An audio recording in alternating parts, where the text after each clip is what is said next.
That all over the CSRA. Christy, how's it looking out there?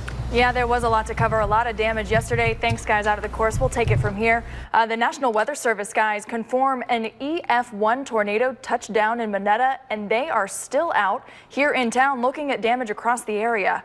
Preston Willett joins us live from Aiken County. Preston, the people you talked to had trees come crash through their roof. Yeah, I talked to two of them, but there were a lot more out here today. You can see behind me right here, they actually just got this tree off the house around lunchtime today. They were able to get it off, and now it's completely clear. They're going to be out here working for a while, but right now people are really concerned about the weather tomorrow after all the severe weather they've already had. A usually quiet neighborhood now filled with the noise of chainsaws. Tyler Wilson and his family were inside when this tree came through 2 floors of their house. Kids were playing, they didn't really think anything about it. I said, we need to get in this closet now. At about that time, the tree came right across the house. It's still unclear whether it was strong winds or something worse, but Wilson says it feels like it came out of nowhere. It was dead still outside. It started raining, and then the wind just, it was immediate. There was no real warning. It was about 15 seconds of warning. Just down the street, Helen Eichler didn't know about the damage until a neighbor texted her to see if her family was all right. The first thing I saw was the tree in front of the house, and I started crying. When I got out of the car and then walked by, I was like, oh my God. The back of the house shows the most damage, but inside here, it's her new kitchen. I renovated kitchen, and you see the branch that damaged, but yeah.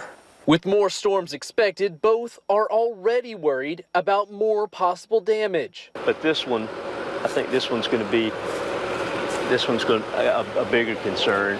On Thursday, I don't know. I just hope everything is no more damage. That's all I hope.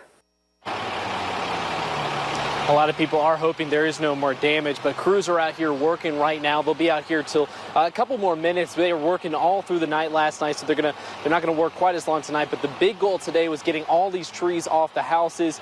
The next thing they're gonna be looking at is you can see a lot of trees in this neighborhood are kind of curved right now, so they could be a threat tomorrow if we get some more of that severe weather.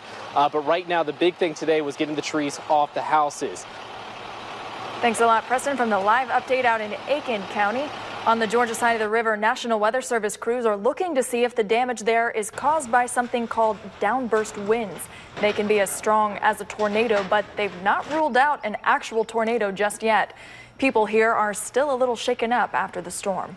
The trees right here, everything simultaneously fell. So when I went to look out the door, I was completely trapped because it was a huge tree that was completely stuck right across the road, and there was live wires that they said I couldn't cross. Scary scene out there. And coming up at 6:01, we're hearing from a grandfather who says a tree fell just seconds after he called the kids in from playing outside.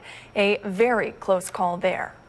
Yeah, just some scary scenes all around town. Hard to believe here at the National there's hardly a pine cone out of place because I think I saw they're one good pine at that. Cone. One pine cone. Yeah, they're good at cleanup around here. So if there was any severe weather over this golf course, we don't see any evidence of it. But when you think of the Masters, you think of things like the white dogwood, the golden bell, the azalea. Those aren't just plants and trees. Those are actually holes, very famous holes on this iconic golf course. Probably the most famous holes on this golf course, maybe in the entire world, but chances are you probably don't know those holes by that name. Meredith Anderson is here to tell us how Amen Corner got its famous name. Amen Corner is one of golf's most storied stretches. 11, 12, and 13. It is a big 3. Before you went to hit your tee shot this morning, what you were thinking? I said, don't fan it. So it's fitting it first got its name when one of the big 3 got his first green jacket. Arnold Palmer won the 1958 Masters on a prayer in Amen Corner, but he didn't name it. Herbert Warren Wind did in a Sports Illustrated article. He wrote, down in the Amen Corner where Rays Creek intersects the 13th fairway near the tee, then parallels the front edge of the green on the short 12th, and finally swirls alongside the 11th green. It's been Amen Corner ever since. Shouting in that Amen Corner.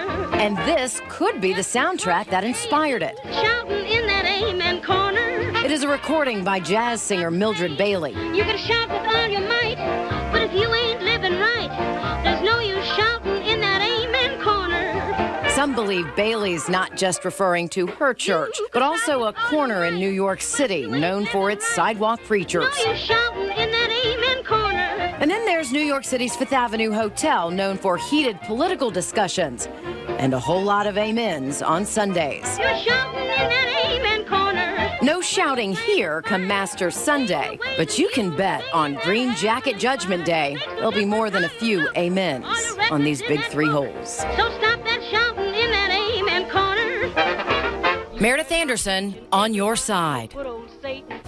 Or you could hear some other kind of shouting about Amen Corner. I think it was 2013 Masters champ Adam Scott says, depending on the day, the corner could be the blasphemous corner. Yeah, I believe it out there for sure. For Jordan Spieth, it probably was last year. He lost a green jacket on Amen Corner. I mean, it's not. It didn't get that name for no reason. Yeah, it's a tough 3 holes. Thanks to Meredith for that look back in history of how it got its name. I just love to look back at some of the history. Christy, that's part of what makes this place so special, don't you think? Absolutely. Those 3 holes can make you or break you, and that's where the champions are made. Thanks a lot, guys. Before you head to the course tomorrow, make sure you know what you can and cannot bring. You cannot, under any circumstances, bring cell phones, tablets, or any other electronics. Bags, purses, and backpacks larger than 10 by 10 will also not be allowed through the gates. You can bring a chair, but it has to be collapsible and without arms. Well, temperature-wise, let's see what we can expect for the next several days at Augusta National. 80s tomorrow, and then the bottom falls off of those temps. 60s. It's going to be chilly out there. Even in the mornings will be even cooler as we head through the tournament. We'll talk more about the numbers and storm chances straight ahead. And as we head to break, you're taking a live look over the practice range at Augusta National Golf Club. Isn't that pretty?